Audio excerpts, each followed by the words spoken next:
63 நாயன்மார்களில் குறிப்பிடத்தக்கவர் அறிவாட்டாய நாயனார்.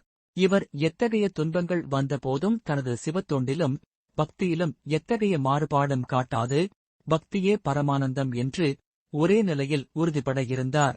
அறிவாட்டாய நாயனாரை சுந்தரமூர்த்தி நாயனார் திருத்தொண்ட தொகையில் எஞ்சாத வாட்டாயன் அடியார்க்கும் அடியேன் என்று போற்றுகிறார். சிவபெருமான் தன்மீது அன்பு கொண்டவரின் பக்தியை உலகிற்கு தெரியப்படுத்த திருவிளையாடல் புரிய திருவுளங்கொண்டார். செல்வ வளங்கள் சிறிது சிறிதாய் குறைந்து அவரை வறுமை வாட்டியது. வறுமை தன்னை ஆட்கொண்ட போதும் சிவபெருமானுக்கு செய்யும் திருத்தொண்டை நிறுத்தவே இல்லை. செல்வந்தராக இருந்த தாயனார் கூலிக்கு வேலை செய்யும் நிலைக்கு தள்ளப்பட்டார். வறுமையின் பிடியில் இருந்த தாயனார் கூலி நெல் அறுத்து அதன் வாயிலாக கூலியாகப் பெற்ற செந்நெல்லை கொண்டு சிவபெருமானுக்கு திறமுது நைவேத்தியம் செய்து அகமகிழ்வார்.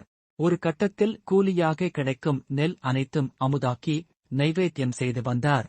தன் வீட்டின் கொல்லை புறத்தில் இருந்த கீரைகளை சமைத்து கணவனும் மனைவியும் உண்டு வந்தனர். சில நாளில் கீரையும் கிடைக்காமல் தண்ணீரை மட்டுமே அருந்தி இறை தொண்டை எந்த தடையும் இன்றி தொடர்ந்து வந்தார்.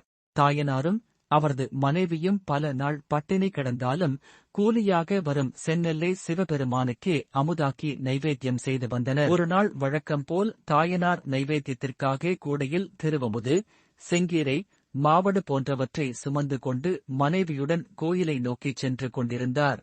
பல நாட்களாக பட்டினி என்ற நிலையால் அவரது கால்கள் மேற்கொண்டு நடக்க முடியாமல் தள்ளாடின. அவர் மனைவி அவரை தாங்கிப் பிடித்தும் சரிந்து விழுந்தார். இதனால் அவர் தலையில் சுமந்திருந்த கூடை விழுந்து திரு அமுது மண்ணில் சிதறியது.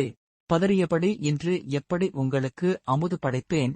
தங்களை பட்டினியாக்கிவிட்டேனே, இனி நான் எப்படி உயிர் வாழ்வேன்? வாழ்ந்து என் செய்வேன் என்று தன் இடையில் சொருகி வைத்திருந்த அரிவாளை எடுத்து கழுத்தை அறுக்க முயன்றார்.